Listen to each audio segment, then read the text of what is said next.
A paz, o amor e a misericórdia de Cristo e a viva esperança nele seja renovada sobre sua vida e sobre sua família.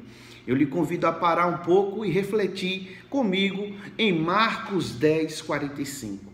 O texto nos diz: pois o próprio Filho do Homem não veio para ser servido, mas para servir e dar sua vida em resgate por muitos. O Evangelho de Marcos, ele tinha como objetivo aprofundar, fortalecer a fé dos seus ouvintes originais. Como?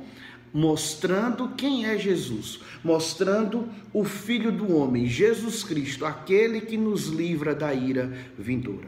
Mas quando nós observamos toda a trajetória ministerial de Jesus Cristo, que é um dos motivos deste Evangelho ter sido escrito, vamos ver que alguns buscam a Jesus Cristo com intenções equivocadas.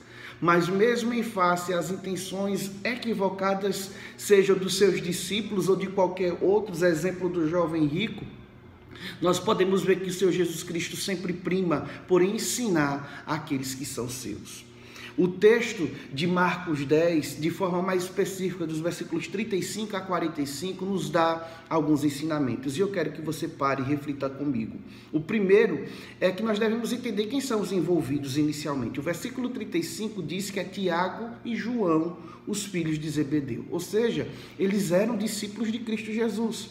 Qual era o pedido? Essa é a segunda lição que nós devemos entender diante desse texto. O versículo 37 nos diz que eles pediram que era para se assentar um à direita e o outro à esquerda da presença de Cristo Jesus na glória. Um pedido presunçoso diante daquilo que o próprio Cristo ensinava a eles e eles tinham acompanhado. Em face a esse pedido horrível que os seus discípulos fazem, Jesus Cristo aproveita a oportunidade e dá uma instrução e uma advertência inicialmente a Tiago e João, fazendo-os refletir no versículo 38, que para eles sentarem um à direita e outro à esquerda, eles precisavam beber do cálice que Cristo bebe e ser batizado do mesmo batismo que Cristo foi. E de forma presunçosa, nós vamos ver a partir do versículo 39, que Tiago e João acreditam estarem aptos a isso. E o texto se segue, nós vamos perceber que os discípulos se inquietaram, mas provavelmente porque eles não tiveram a intenção de fazer essa pergunta antes ao próprio Senhor Jesus Cristo. E aquilo que inicialmente era uma instrução para 2 dos discípulos se tornou instrução para todos os discípulos e nos alcança hoje a percebermos o grande princípio dessa passagem, o serviço cristão.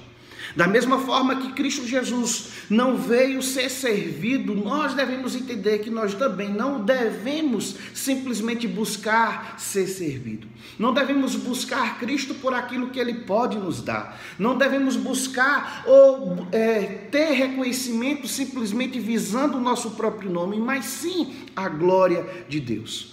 Os versículos 43 e 45 nos diz: mas entre vós não é assim.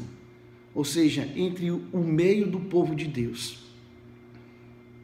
Pelo contrário, quem quiser tornar-se grande entre vós, será esse que vos sirva.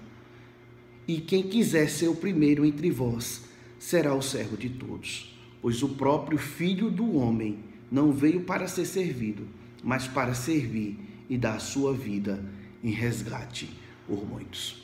O nosso serviço tem um objetivo: a glória de Deus. E em meio a esse serviço, temos que compartilhar do Evangelho de Cristo Jesus, o Filho do Homem, aquele que se encarnou, aquele que serviu, aquele que deu exemplo, aquele que por meio do seu Santo Espírito opera no meio da sua igreja e nos habilita a realizar toda e qualquer função.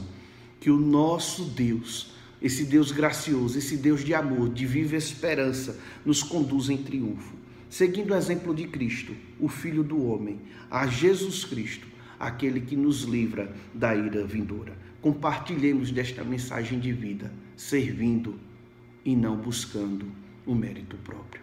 Que Deus nos abençoe e lhe dê uma boa semana, em nome de Jesus.